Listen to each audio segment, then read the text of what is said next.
Well, we take a look at severe weather chances, which will be increasing, particularly next week. A significant outbreak possible Monday and Tuesday.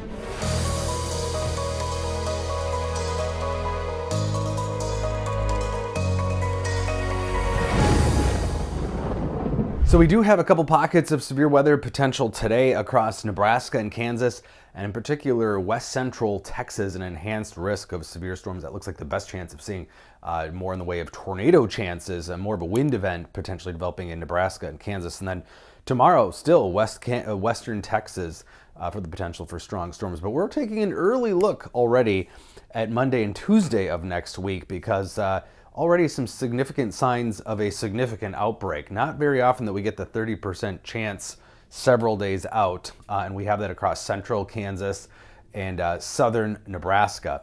And then that risk will move east towards Illinois and Missouri. So the plains and the Midwest, looking at potential severe weather outbreak that could be more significant as we head into next week. 'Tis the season. Today, though, we're watching storms erupt in west central Texas.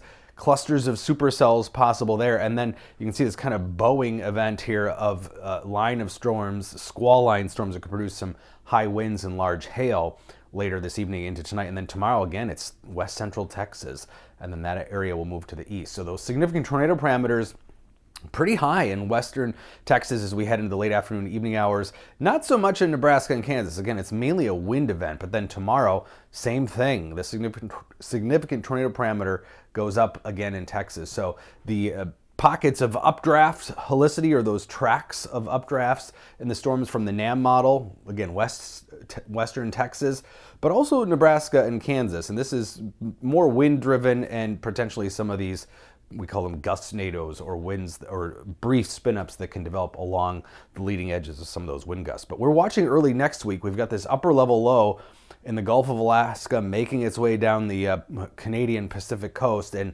that is going to be digging into an upper level low that'll be making its way across California over the weekend.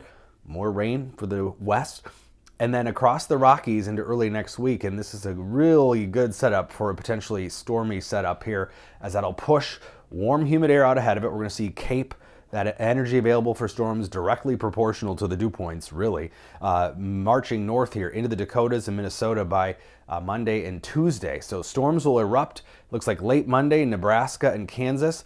Supercells and line of storms that'll then sweep across Minnesota, Iowa, and Missouri, but it's Nebraska and Kansas in particular where we'll see it initially. And then again, that day 5 outlook towards Illinois. Some strong storms too. So upper level winds, we've got this very strong jet stream that'll be moving in, and at the same time those lower level winds pretty much straight south to north, pumping in the humidity and heat. So where those winds really shift abruptly with height, we get lots of shear right over Nebraska and Kansas. This is late Monday, so that's going to be the area where we'll watch those tornado and supercell parameters really go up. You'll have the combination of heat and humidity, but also all the dynamic winds to help organize those storms right across Nebraska and Kansas. These are the crossover winds plus energy, convective available potential energy.